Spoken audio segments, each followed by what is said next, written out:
শহরে থাকত তুষার নামে এক ছেলে। তুষার খুব কৌতূহলী।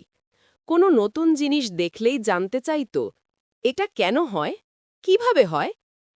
একদিন স্কুল থেকে ফেরার পথে সে দেখল এক বৃদ্ধ মানুষ রোদের মধ্যে বসে শুকনো মাটির দিকে তাকিয়ে আছেন। তুষার এগিয়ে গিয়ে বলল, দাদা, আপনি এভাবে মাটির দিকে তাকিয়ে আছেন কেন? বৃদ্ধ হাসলেন, বললেন, আমি বীজ বপন করেছি, কিন্তু নিয়ম করে পানি দিই না বলে গাছ বড় হয় না।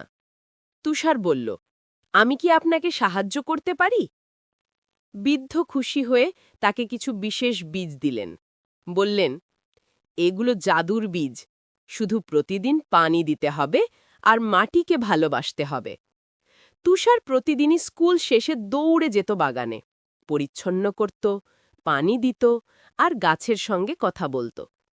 বারো বারো ছোট্ট গাছ।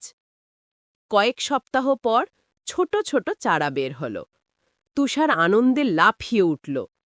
বৃদ্ধ মানুষটি এসে বললেন, গাছগুলো জাদুতে বড় হয়নি, বড় হয়েছে তোমার যত্ন আর নিয়মের শক্তিতে।